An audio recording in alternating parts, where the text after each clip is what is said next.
రావణుడి ఆదేశాల మేరకు రాక్షసులు కుంభకర్ణుడిని నిద్రలేపడానికి వెళ్లారు. కుంభకర్ణుడి గృహం చాలా పెద్దది. కుంభకర్ణుడు పట్టేంత ద్వారముతో 1 యోజనం వైశాల్యంతో అది నిర్మించబడింది. రాక్షసులు అందరూ కుంభకర్ణుడు పడుకున్న విశాలమైన గృహంలోకి ప్రవేశించారు. కుంభకర్ణుడి నుండి వస్తున్న శ్వాసకి గడ్డి పోచల వలె ఊగిపోతున్నారు సైన్యం. ఎలాగోలా నిలదొక్కుంటూ కుంభకర్ణుడి దగ్గరికి వెళ్లారు. వెల్లకిలా పడుకొని నిద్రపోతున్న కుంభకర్ణుడిని చూశారు. ఆ కుంభకర్ణుడిని చూడగానే రాక్షస జాతికి చెందిన వారికి కూడా కడుపులో వికారం కలిగింది. ఒక పెద్ద పర్వతం నేల మీద పడిపోయి ఉందా అన్నట్టు ఉన్నాడు కుంభకర్ణుడు. రాక్షసులందరూ తలొక దిక్కు చేరుకున్నారు. కుంభకర్ణుడిని నిద్రలేపడానికి పూనుకున్నారు. కుంభకర్ణుడి శరీరం మీద ఉన్న వెంట్రుకలు కత్తుల వలె నిక్కపొడుచుకొని ఉన్నాయి. కుంభకర్ణుడు ఊపిరి తీస్తుంటే పాములు బుసకొడుతున్నట్టు ఉంది. కుంభకర్ణుడు ఊపిరి విడుస్తుంటే ఆ గాలి తాకిడికి ఆ రాక్షసులు కొట్టుకొని పోతున్నారు. కుంభకర్ణుడి శరీరం నుండి మదపు వాసన వేస్తూ ఉంటే రాక్షసులకే వెగటు పుట్టిస్తూ ఉంది. కుంభకర్ణుడు లేవగానే తినడానికి చంపి తెచ్చిన లేళ్లు, దున్నపోతులు, వరాహములు మొదలైన మృగములు రాసులుగా పోశారు. రాక్షసులు రకరకాలైన వంటలను తయారు చేసి రాసులుగా పోశారు. మద్యాన్ని కుండలతో నింపి పెట్టారు. కుంభకర్ణుడి శరీరానికి చందనాన్ని పూశారు. పూలమాలలతో అలంకరించారు. ధూపం వేశారు. స్తోత్ర పాఠాలు చదివారు. పెద్దగా అరిచారు. కుంభకర్ణుడి చెవుల దగ్గర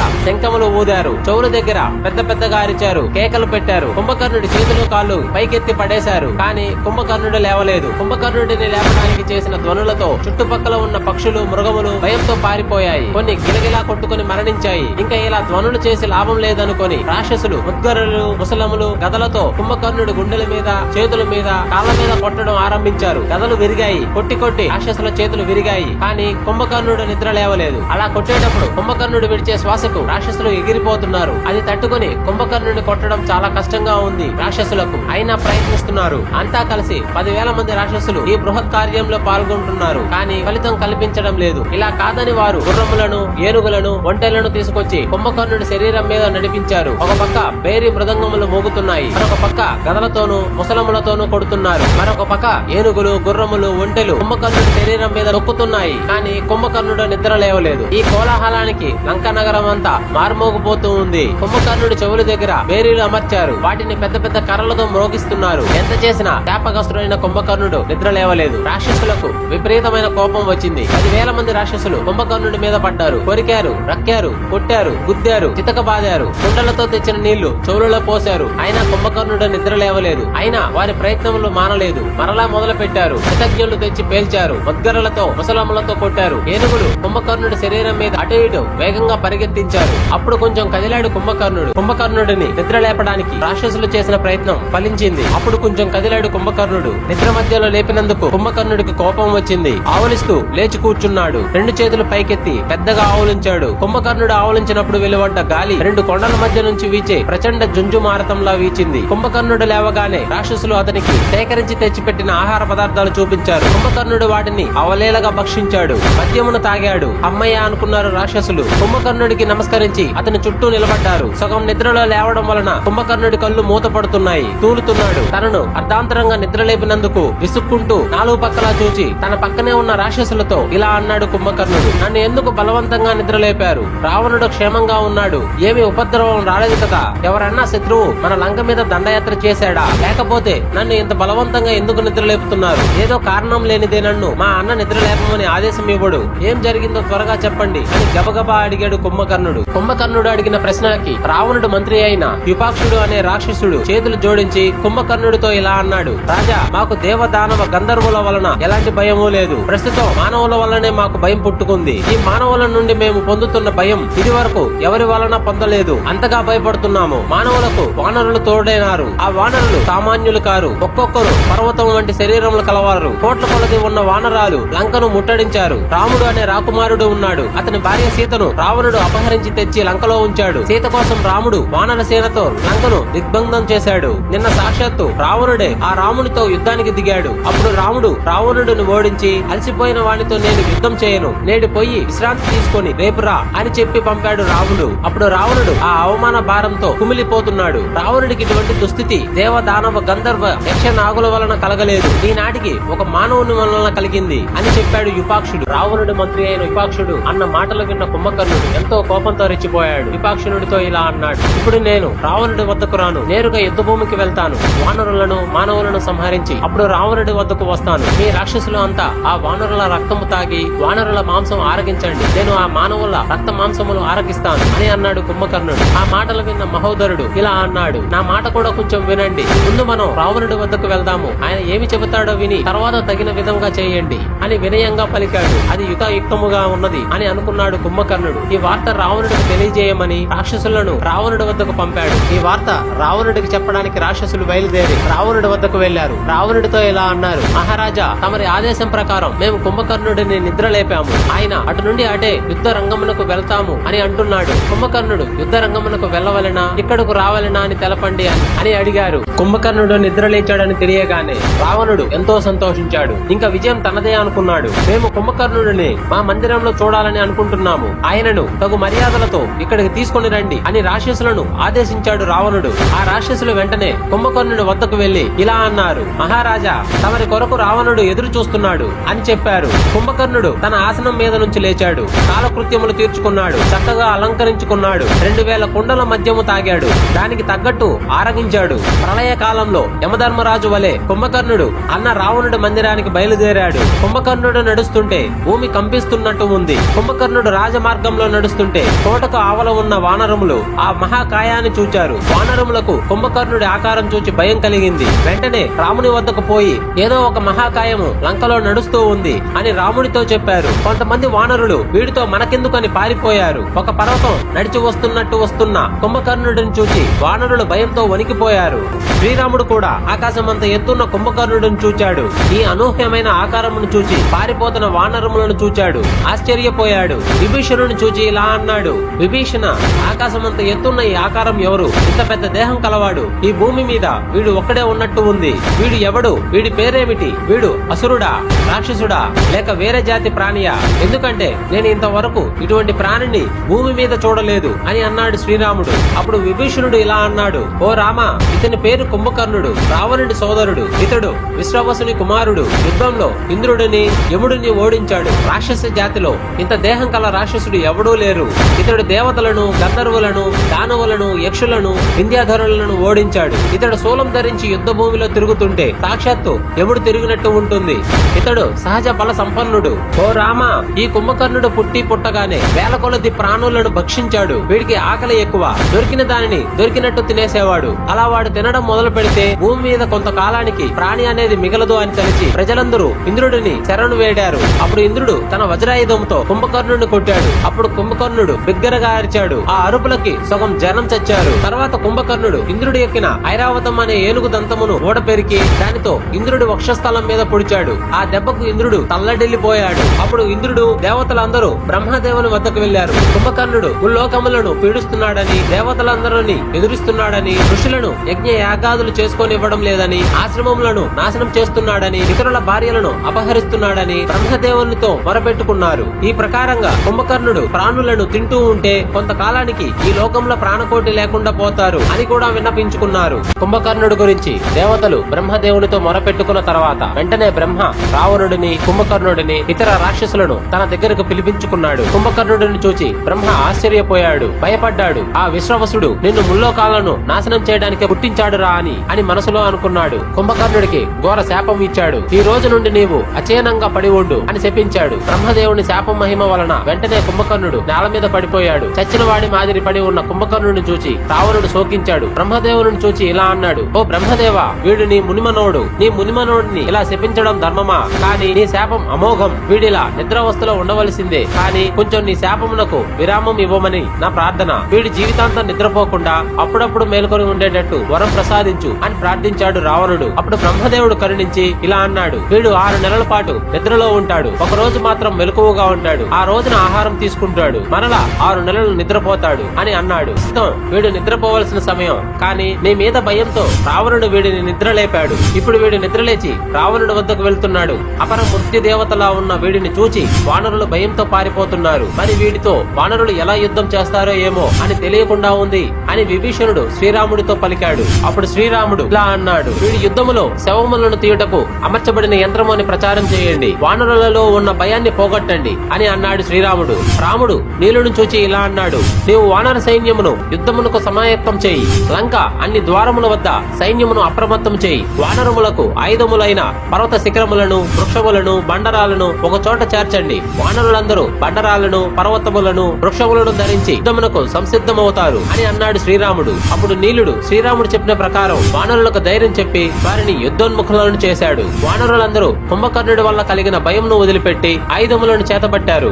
కుంభకర్ణుడు లంక నగర రాజ్య మార్గంలో నడుస్తున్నాడు. కుంభకర్ణుడిని దూరం నుండి చూచాడు రావణుడు. సింహాసనం మీద నుంచి లేచి కుంభకర్ణుడికి ఎదురుపోయి ప్రేమతో కౌగిలించుకున్నాడు. కుంభకర్ణుడు రావణుడికి పాదాభివందనం చేశాడు. అన్నా రావణ, నన్ను ఎందుకు నిద్ర లేపారు? నేను ఏమి చెయ్యాలి అని సూటిగా అడిగాడు. అప్పుడు రావణుడు ఇలా అన్నాడు, తమ్ముడా కుంభకర్ణ, నీవు చాలా కాలం కిందట నిద్రకు ఉపక్రమించావు. ఈ లోపల చాలా విషయాలు జరిగాయి. ఇటీవల నాకు రాముడు అనే నరుడి వలన కలిగిన భయం గురించి నీకు తెలియదు. ఈ రాముడు అయోధ్య రాజైన దశరథుడి కుమారుడు. ఇతని స్నేహితుడు సుగ్రీవుడు అనే వానరుడు. రాముడు సుగ్రీవుని సాయంతో సముద్రము దాటి లంకలో ప్రవేశించాడు. లంకా నగరాన్ని ముట్టడించాడు. లంకను ఆక్రమించాడు. ఎక్కడ చూసినా వానరులే. ఈ వానర యోధులు మన రాక్షస వీరులను, ప్రముఖులను ఎంతో మందిని చంపారు. వానరులకు కలిగిన నష్టం కంటే మనకు జరిగిన నష్టం అపారం. ఈ వానరుడు ఎప్పుడు యుద్ధం చేసినట్టు గాని అందులో ఓడిపోయినట్టు గాని కనపడదు. ఈ విధంగా నాకు నరులతో వానరులతో భయం కలిగింది. కుంభకర్ణ, ఈ యుద్ధంలో ఈ నరులను వానరులను చంపి నాకు మనశ్శాంతి కలిగించు. ఈ యుద్ధముతో మన కోశాగారం అంతా వ్యయం అయిపోయింది. లంకా నగరంలో స్త్రీలు, బాలురు, వృద్ధులు తప్ప ఎవరూ మిగలలేదు. కాబట్టి నా కోసం ఈ యుద్ధం చెయ్యి. నన్ను, లంకను రక్షించు. ఇప్పటిదాకా నేను అందరిని శాసించాను, కానీ ఈ ప్రకారంగా ఎవరిని కోరలేదు. కాబట్టి నా మాటలు మన్నించి యుద్ధం చెయ్యి. ఓ తమ్ముడా, నీకు యుద్ధం కొత్త కాదు. దేవాసురుల యుద్ధంలో నీవు రాక్షసుల పక్షాన పోరాడి విజయం సాధించి పెట్టావు. ఈ సమయంలో కూడా నీ పరాక్రమం చూపించి నాకు విజయం చేకూర్చు. నీవు ఎలా యుద్ధం చేస్తావో నీ ఇష్టం, కానీ నాకు శత్రు నాశనం మాత్రం జరగాలి. అదే నా ధ్యేయం అని పలికాడు రావణుడు. ముల్లోకాలను గడగడలాడించిన పరాక్రమవంతుడైన రావణుడు తన ముందు అంత దీనంగా మాట్లాడడం చూచి కుంభకర్ణుడు బిగ్గరగా నవ్వాడు. రావణుడితో ఇలా అన్నాడు, అన్నా రావణ, నాకు చూడగా నీవు నీ మంత్రులతో చర్చించినప్పుడు వారు చెప్పిన మంచి మాటలను చెవిన పెట్టినట్టు లేవు. అందుకే నీకు ఈ ఆపద కలిగింది. అవునా? ఇది ఎవరో చేసినది కాదు, నీవు చేసుకున్న దుష్కర్మ. అన్నా, పని చేసే ముందు ఆయన మంత్రులతో మంచి చెడ్డలు విచారించి ఆయా పనులు చేస్తాడో అతడే నీతివంతుడైన రాజు. నీతివంతుడైన రాజు తాను చేయబోయే మంచి పని గురించి ముందు తాను ఆలోచిస్తాడు. శాస్త్రములు ఏం చెప్పాయో తెలుసుకుంటాడు. తర్వాత మంత్రులతో ఆలోచిస్తాడు. తర్వాత సరి అయిన నిర్ణయం తీసుకుంటాడు. వాడే ఉత్తముడు, నీతిమంతుడైన రాజు. ధర్మము, అర్థము, కామము మూడు పురుషార్థములు. వాటిని ఏ సమయములో ఆచరించవలెనో ఆయా సమయములలో ఆచరించువాడు ఉత్తముడు. అలా చేయని వాడు ఎన్ని శాస్త్రములు చదివినా నిష్ప్రయోజనం. ఉపాయములు మూడు విధములు: సామ, దాన, వేదోపాయములు, ఆఖరిది దండోపాయము. వాటిని మంత్రుల సహకారంతో కాలానుగుణంగా ఉపయోగించాలి. అటువంటి రాజుకు ఎలాంటి ఆపదలు రావు. రాజు తాను చేయబోయే పనుల యొక్క యథార్థ స్వరూపమును తెలుసుకొని మంత్రులతో ఆలోచించి తనకు ఏది హితము కలుగుతుందో ఆ పని మాత్రమే చేయాలి. నాకు చూడ, నీ మంత్రులు నీకు సరి అయిన ఆలోచనలు, హితములు చెప్పినట్టు లేదు. అటువంటి ఆలోచనలు ఇలాగే నిన్ను ఆపదలో నెడతాయి. అన్నా, ధర్మము, అర్థము, కామము మూడు పురుషార్థములు. వాటిని ఏ సమయములో ఆచరించవలెనో ఆయా సమయములలో ఆచరించువాడు ఉత్తముడు. అలా చేయని వాడు ఎన్ని శాస్త్రములు చదివినా నిష్ప్రయోజనం. ఉపాయములు మూడు విధములు: సామ, దాన, వేదోపాయములు, ఆఖరిది దండోపాయము. వాటిని మంత్రుల సహకారంతో కాలానుగుణంగా ఉపయోగించాలి. అటువంటి రాజుకు ఎలాంటి ఆపదలు రావు. రాజు తాను చేయబోయే పనుల యొక్క యథార్థ స్వరూపమును తెలుసుకొని మంత్రులతో ఆలోచించి తనకు ఏది హితము కలుగుతుందో ఆ పని మాత్రమే చేయాలి. నాకు చూడ, నీ మంత్రులు నీకు సరి అయిన ఆలోచనలు, హితములు చెప్పినట్టు లేదు. అటువంటి ఆలోచనలు ఇలాగే నిన్ను ఆపదలో నెడతాయి. బుద్ధి లేని వారితో ఆలోచిస్తే పరిణామాలు ఇలాగే ఉంటాయి. నిన్ను పొగిడే వాళ్ళను, నీవు ఏమి చెప్పినా ఎద్దులా తల ఊపే వాళ్ళను దగ్గరకు చేరనివ్వద్దు. అంతేకాకుండా శాస్త్ర జ్ఞానం, అర్థశాస్త్ర జ్ఞానం లేని వారిని దూరంగా ఉంచాలి. అలాంటి వారు నీకు మంచి చేయలేకపోయినా నిన్ను ఆపదలో నెడతారు. ఆఖరుగా ఒక మాట: మన తమ్ముడు విభీషణుడు నీకు ఏమి చెప్పాడో అది చెయ్యకపోతే నీ ఇష్టం అని ఊరుకున్నాడు కుంభకర్ణుడు. కుంభకర్ణుడి మాటలు విని రావణుడికి కోపం వచ్చింది. తమ్ముడా కుంభకర్ణ,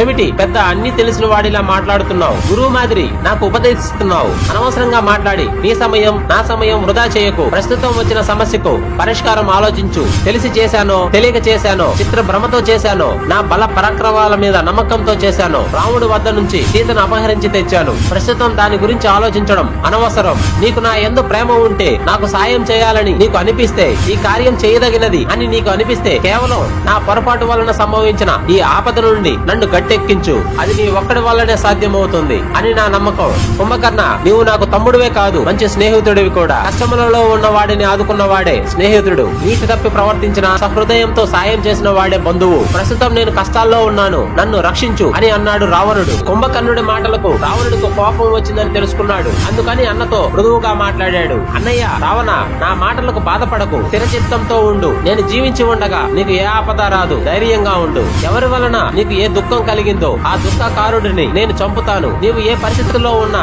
నీకు హితం చెప్పడం నా ధర్మం. నీకు నాకు ఉన్న బంధుత్వం వలన, సోదర ప్రేమ వలన నాకు తోచిన మాటలు చెప్పాను. నీకు బాధ కలిగించి ఉంటే నన్ను క్షమించు. ఇప్పుడు నీ సోదరుడిగా నేను నిన్ను ఆదుకుంటాను. నీ కోసం యుద్ధం చేస్తాను, శత్రువులను సంహరిస్తాను. నేను రామ లక్ష్మణులను యుద్ధంలో సంహరిస్తాను. అది చూచి వానరులు పారిపోతారు. నీకు సంతోషమును, సీతకు దుఃఖమును కలిగిస్తాను. రామ లక్ష్మణులే కాదు, ఆ సుగ్రీవుడిని కూడా కింద పడేసి నలిపేస్తాను. నేను రాముడిని చంపాలని నిర్ణయం తీసుకున్న తర్వాత కూడా ఎందుకు బాధపడుతున్నావు? రాముడి మరణం కల్లారా చూడ్డానికి సిద్ధంగా ఉండు. అన్నా రావణ, నేను బతికి ఉండగా రాముడు నిన్ను ఏమి చేయలేడు. నన్ను చంపిన తర్వాతే రాముడు నిన్ను చంపగలడు. నన్ను చంపడం ముల్లోకాలలో ఎవరి తరం కాదు. కుంభకర్ణుడు రావణుడితో పలికిన పలుకులన్నీ పక్కనే కూర్చుని ఉన్న మహోదరుడు విన్నాడు. మహోదరుడు కుంభకర్ణుడితో ఇలా అన్నాడు. ఓ కుంభకర్ణ, నీవు ఉన్నత వంశంలో జన్మించావు, కానీ ఉన్నతంగా ఆలోచించడం లేదు. గర్భంతో ఎప్పుడు ఏం చేయాలో తెలియకుండా మాట్లాడుతున్నావు. రావణుడు మహారాజు, ఆయనకు తెలియని నీతి లేదు. నీవు ఇప్పుడు వచ్చి రావణుడికి నీతులు చెప్పపని లేదు. ఏదో బాల చాపల్యంతో మాట్లాడుతున్నావు. రావణుడు లంకాధిపతి, దేశ కాలమును బాగా ఎరిగినవాడు, ఎప్పుడు ఎక్కడ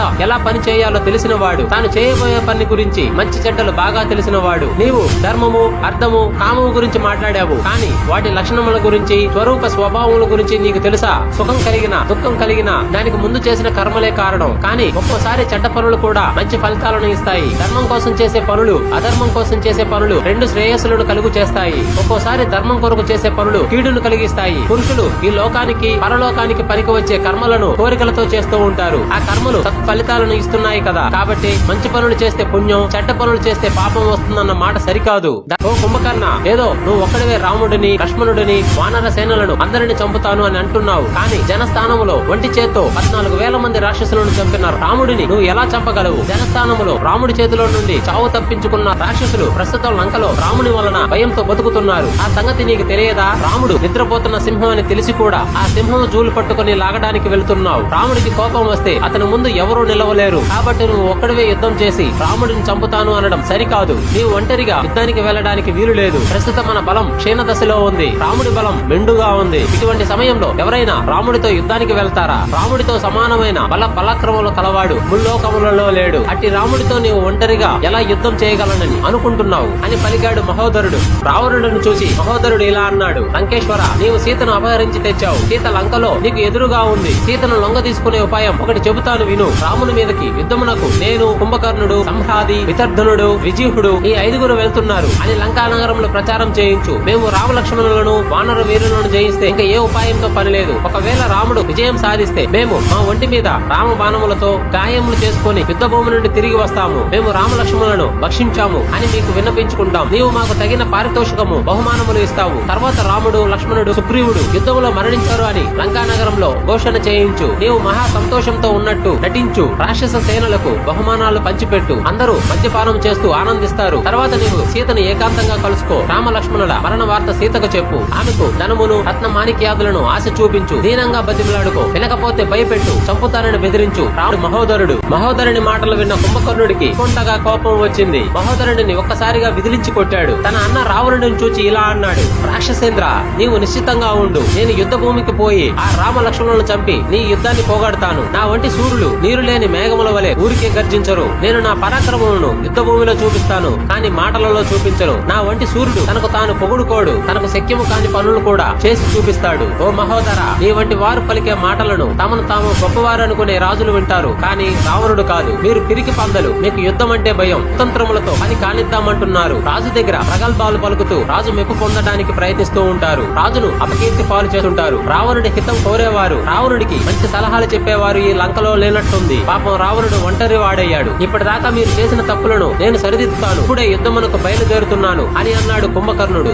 కుంభకర్ణుడి మాటలు విని రావణుడు నవ్వాడు. సహోదరా కుంభకర్ణ, నీవు చెప్పినది సత్యం. ఈ మహోదరుడు రాముడికి భయపడుతున్నాడు. అందుకే రాముడితో యుద్ధమునకు ఇష్టపడుట లేదు. రాముడితో యుద్ధం చేయుటకు నీవే సమర్థుడివి. శత్రువులను సంహరించి విజయుడివై తిరిగిరా. నాకు వేరే గత్యంతరం లేకనే కదా నిన్ను అర్ధాంతరంగా నిద్రలేపాను. ఆ రాజకుమారులను, వానరులను తనివి తీరా భక్షించు. నీ యుద్ధము చేయనక్కర్లేదు. లేదు. యుద్ధ భూమిలో నిన్ను చూడగానే వానరులంతా పారిపోతారు. రామ లక్ష్మణులకు గుండెలు పగులుతాయి. సునాయాసంగా యుద్ధము ముగిసిపోతుంది. నీకు విజయం సిద్ధిస్తుంది అని పలికాడు రావణుడు. తన అన్న రావణుడు పలికిన పలుకులకు కుంభకర్ణుడు మహా ఆనందభరితుడయ్యాడు. యుద్ధమునకు పోవడానికి సంసిద్ధుడయ్యాడు. ఇనుముతో చేయబడిన తన ఆయుధము అయిన సోలము తీసుకున్నాడు. రావణుడితో ఎలా అన్నాడు, ఓ రాక్షసేంద్ర, నాకు ఎవరి సాయం అక్కర్లేదు, ఎలాంటి సైన్యము అవసరం లేదు, నేను ఒంటరిగానే యుద్ధం చేయగలను, వానరులందరిని భక్షిస్తాను అని అన్నాడు కుంభకర్ణుడు. అప్పుడు రావణుడు తన ఆసనము నుంచి లేచాడు. మనులతో తయారు చేయబడిన ఒక కంకణమును చేతికి కట్టాడు. కుంభకర్ణుడికి సకల అలంకారములు చేయించాడు. కుంభకర్ణుడు యుద్ధమునకు బయలుదేరాడు. నిలబడి ఉన్న కుంభకర్ణుడు పాల సముద్రంలో నిలబెట్టబడిన మందర పర్వతం మాదిరి ఉన్నాడు. సర్వాలంకరణ భూషితుడైన కుంభకర్ణుడు అన్న రావణుడికి ప్రదర్శనము చేసి నమస్కరించాడు. రావణుడు కుంభకర్ణుడిని విజయోస్తు అని దీవించాడు. రణ దుందుబులు బేరీలు మోగుతుండగా, శంఖధ్వానములు మిన్నుముట్టగా, గజబలము, అశ్వక బలము, కాల్బాలములతో సైనికులతో కుంభకర్ణుడు యుద్ధమునకు బయలుదేరాడు. చేత శూలము ధరించిన కుంభకర్ణుడు సేనలకు ముందు నడుస్తున్నాడు. ఆ రాక్షసుల చేతుల్లో శూలములు, కత్తులు, గండ్రగొడ్డళ్లు, పరిగెలు, గదలు, ముసలములు, పెద్ద పెద్ద తాటి చెట్లు ఆయుధములుగా ఉన్నాయి. కుంభకర్ణుడు చూచేవారికి భయం కలిగించే ఆకారంలో ప్రకాశిస్తున్నాడు. కుంభకర్ణుడి శరీరం చుట్టుకొలత 100 ధనస్సుల పొడవు, 200 గజాల పొడవు, 600 ధనస్సుల ఎత్తు, 1200 గజాల ఎత్తు కలిగిన మహాపర్వతం మాదిరి ఉంది ఆయన శరీరం. అటువంటి భయంకర ఆకారము కలిగిన కుంభకర్ణుడు రాక్షసులతో ఇలా అన్నాడు, ఇప్పుడు మనం వానరులతో యుద్ధం చేయబోతున్నాం. నేను వానరులను చిన్న చిన్న భాగములుగా చేసి కాల్చి తింటాను. ఆ వానరులు అడవులలో, ఉద్యానవనములలో తిరిగేవారు. నిజానికి వారు నాకు ఏ అపకారం చేయలేదు. ఆ వానరులను చంపడం వృధా. కాబట్టి ముందు రాముడిని చంపుతాను. రాముడిని చంపితేనే అందరిని చంపినట్టు. అందుకని మన దృష్టి అంతా రాముడి మీద ఉండాలి అని పలికాడు కుంభకర్ణుడు. ఆ మాటలకి రాక్షసులు పెద్దగా హర్షధ్వానాలు చేశారు. కుంభకర్ణుడు యుద్ధమునకు బయలుదేరగానే ఇది వరకు మాదిరిగానే ఎన్నో దుశ్శకునములు గోచరించాయి. ఉల్కాపాతం జరిగింది. ఆకాశంలో నల్లటి మేఘాలు కమ్ముకున్నాయి. తీవ్రమైన గాలులు వీచాయి. పిడుగులు పడ్డాయి. నక్కలు వికృతంగా అరుస్తున్నాయి. ఆకాశంలో పక్షులు అపసవ్యంగా తిరుగుతున్నాయి. కుంభకర్ణుడి శూలం మీద ఒక పెద్ద గద్ద వాలింది. అతని ఎడమ కన్ను ఎడమ భుజం అదిరింది. సూర్యుడు మబ్బు చాటుకుపోయాడు. అమిత బల పరాక్రమాలు కలిగిన కుంభకర్ణుడు ఈ దుశ్శకునములను ఏమాత్రం లెక్క చేయలేదు. పెద్ద పర్వతం మాదిరి నడుస్తున్న కుంభకర్ణుడు లంకా నగర ప్రాకారమును చిన్న బండరాయిని దాటినట్టు తన పాదములతో దాటాడు. ప్రాకారం వెలుపల మోహరించి ఉన్న వానర సైన్యం ముందు నిలబడ్డాడు. పెద్ద పర్వతం తమ ముందు నిలబడి ఉందా అని భ్రమపడ్డ వానరులు కుంభకర్ణుడిని చూడగానే దిక్కులు పట్టి పారిపోయారు. తనను చూచి పారిపోతున్న వానరులను చూచి కుంభకర్ణుడు పెద్దగా నవ్వాడు. మేఘం ఉరిమినట్టు గర్జించాడు. కుంభకర్ణుడి వికట హట్టహాసం గర్జన వలన పుట్టిన విపరీతమైన ధ్వనికి వానరులు ఎక్కడి వాళ్ళు అక్కడ కూలిపోయారు. చేతి శూలము ధరించిన కుంభకర్ణుడు గద ధరించిన యమ ధర్మరాజు మాదిరి యుద్ధంలో నిలబడ్డాడు. కుంభకర్ణుడిని చూచి పారిపోతున్న వానరులలో వానర ప్రముఖులైన నలుడు, నీలుడు, గవాక్షుడు, కుముదుడు మొదలైన వారు ఉన్నారు. అలా పారిపోతున్న వానర ప్రముఖులను చూచి అంగదుడు ఇలా అన్నాడు,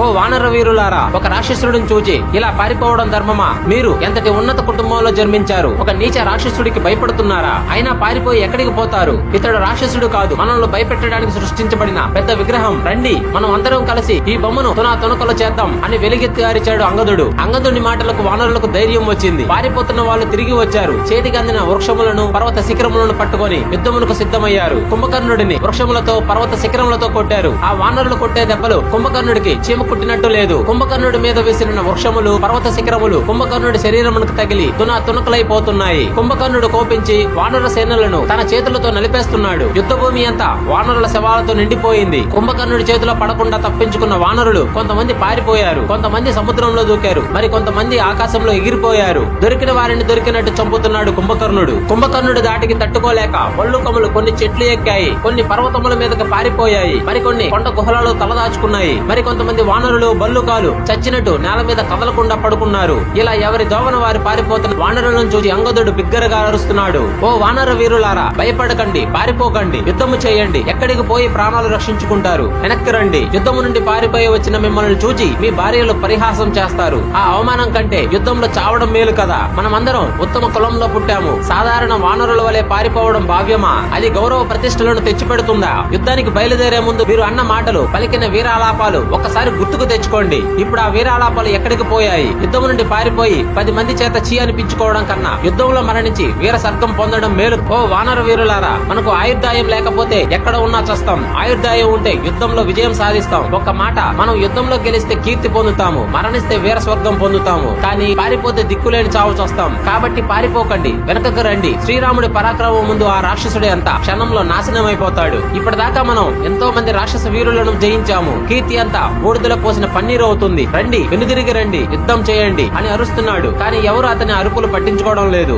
అంగదుడు పలికిన మాటలకు కొంతమంది వానర వీరులు అంగదుడితో ఇలా అన్నారు, ఓ అంగద, ఇప్పటిదాకా చేసిన యుద్ధం చాలు, మాకు ఈ యుద్ధం అక్కర్లేదు, మా ప్రాణాలే మాకు తీపి, నీవు కావలసి వస్తే ఆ భయంకరుడితో యుద్ధం చేయి అని పలికి పారిపోయారు. కానీ అంగదుడు తన ప్రయత్నం మానుకోలేదు. పోయిన వారు పోగా మిగిలిన వారిని బతిమిలాడి వెనక్కి తీసుకొస్తున్నాడు. వెనకకు వచ్చిన వారంతా అంగదుడి ఆజ్ఞల కొరకు ఎదురు చూస్తున్నారు. పారిపోయి తిరిగి వచ్చిన వానర వీరులు ప్రాణాలకు తెగించి యుద్ధం చేస్తున్నారు. వారు పెద్ద పెద్ద వృక్షములను, గండ శిలలను, పర్వత శిఖరములను తీసుకువచ్చి కుంభకర్ణుడి మీదకు విసురుతున్నారు. కుంభకర్ణుడు తన గదను అటు ఇటు ఊపుతూ వానరులను చెదరగొడుతున్నాడు. ఆ చెదరగొట్టడంలో వందలు వేల వానరులు దూరంగా విసిరివేయబడుతున్నారు. కుంభకర్ణుడు వందల కొద్ది వానరాలను 2 చేతులతో పట్టుకొని నోట్లో కుక్కుకొని తింటున్నాడు. అయినా వానర వీరులు కుంభకర్ణుడి మీదకి వృక్షములు, రాళ్లు విసురుతూ యుద్ధం చేస్తున్నారు. ఇంతలో ద్వితీయుడు ఒక పర్వత శిఖరమును పెకిలించి చేత పట్టుకొని కుంభకర్ణుడి వైపుకు పరిగెత్తాడు. ద్వితీయుడు ఆ పర్వత శిఖరం తీసుకొని పైకి ఎగిరి దానిని కుంభకర్ణుడి మీదకి విసిరాడు. ఆ పర్వత శిఖరం కుంభకర్ణుడి మీద పడకుండా రాక్షసుల సేన మీద పడింది. ఆ పర్వతం కింద పడి వందల కొద్ది రాక్షసులు మరణించారు. అది చూసిన రాక్షస సైనికులు వానరుల మీద పడి బాణములతో వానరుల శిరస్సులను బంతుల మాదిరి ఎగరగొడుతున్నారు. వానరులు కూడా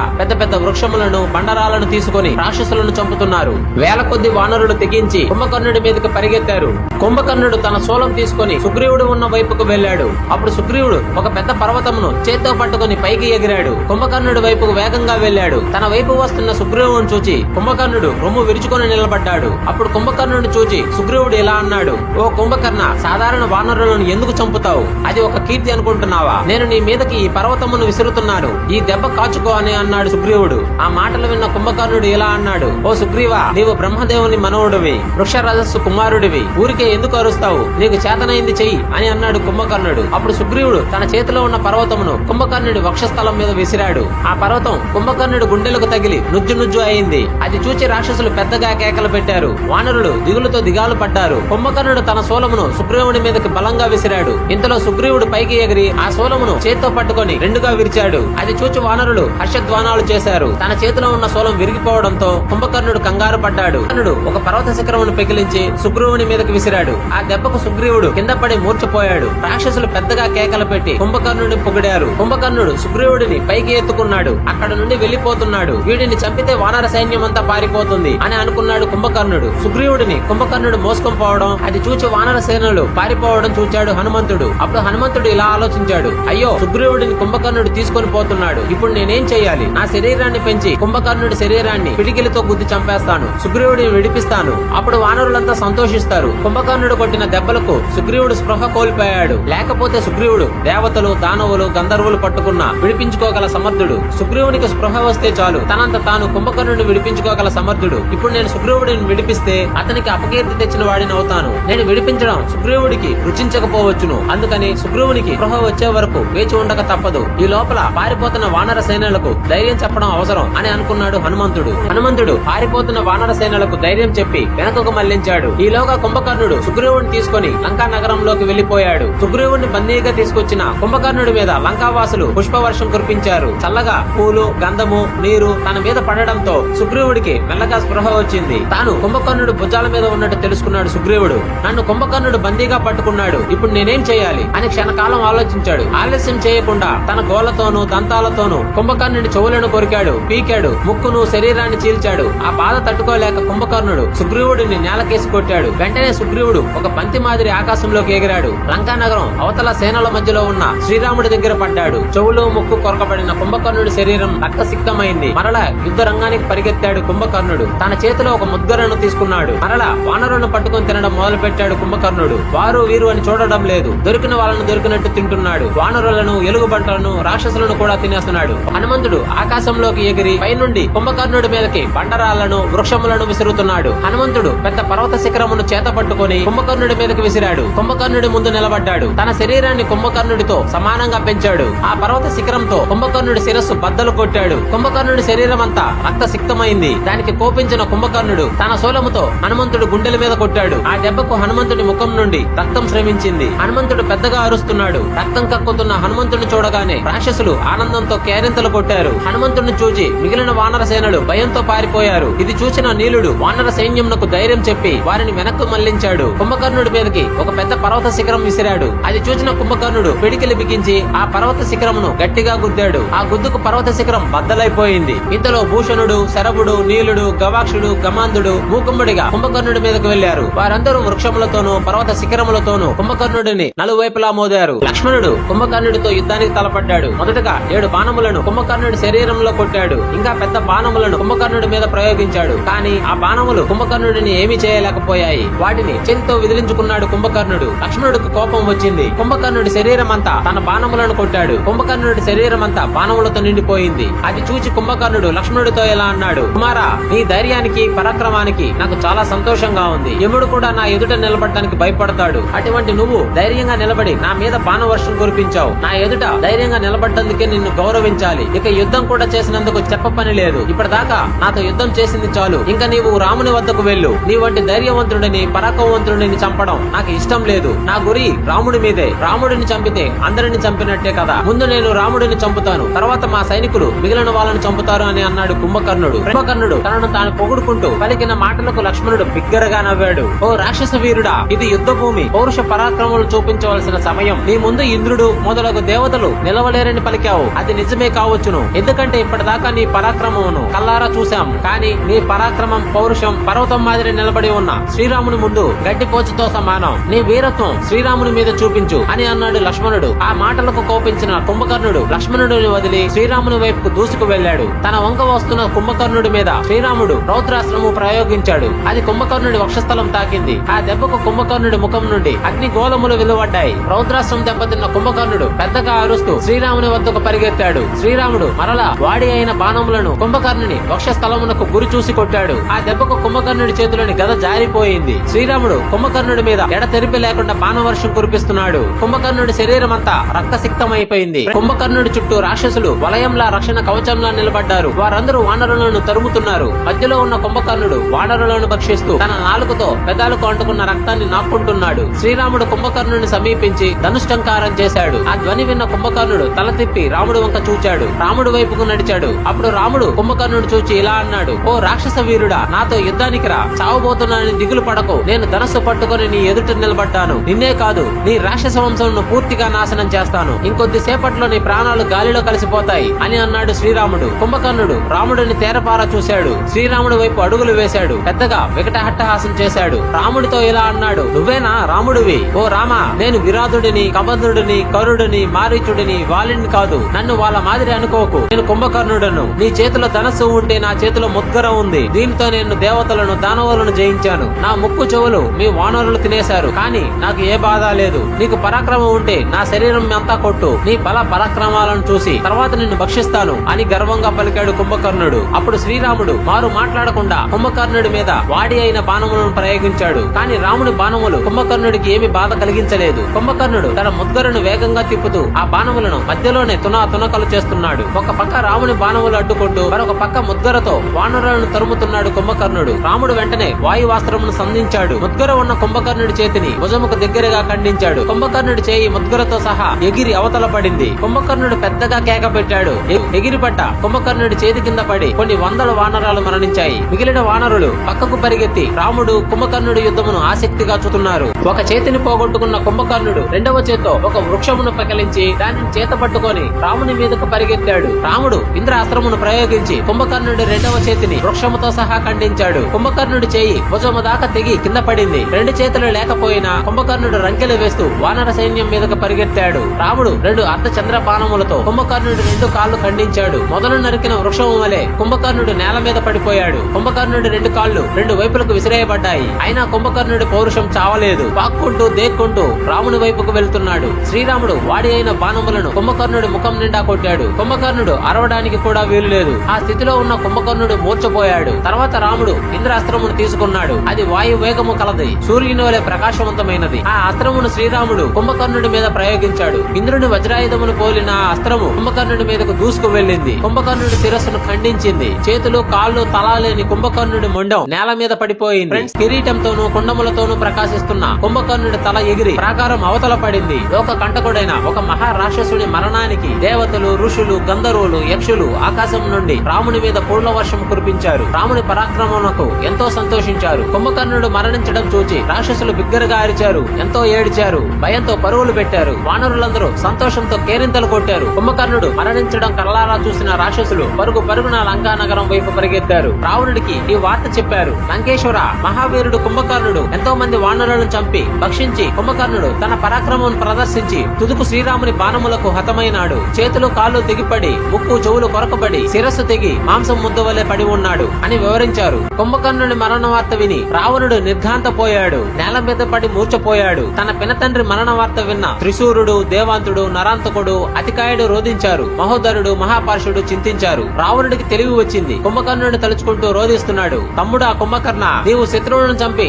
నాకు సంతోషాన్ని కలిగిస్తాను అని అనుకున్నాను. కానీ నన్ను విడిచి యముడిని కలుసుకోవడానికి పోతావని అనుకోలేదు. నాకు శత్రువుల నుండి విముక్తి కలిగించకుండానే నన్ను ఒంటరిగా వదిలి ఎక్కడికి వెళ్లిపోయావు? నీ మరణంతో నా కుడిభుజం పడిపోయినట్టయింది. దేవతలను దానవులను జయించిన వాడివి. నిన్ను ఒక మానవుడు ఎలా చంపగలిగాడో నాకు అర్థం కావడం లేదు. దేవేంద్రుడు వజ్రాయుధము కూడా నిన్ను ఏమీ చేయలేకపోయింది. అటువంటిది ఒక మానవుడైన రాముని బాణములకు నీకు ఇంత బలము, ఇంత శౌర్యం ఉండి కూడా దైవవశమున యమలోకానికి వెళ్లిపోయావా? హంసతూలిక తల్పము మీద తప్ప శయనించిన వాడవు కటిక నేల మీద పడి ఉన్నావా? దేవతలు, ఋషులు, యక్షులు, గంధర్వులు ఆకాశంలో నిలబడి నీ మరణ వార్త విని హర్షధ్వానాలు చేస్తున్నారు.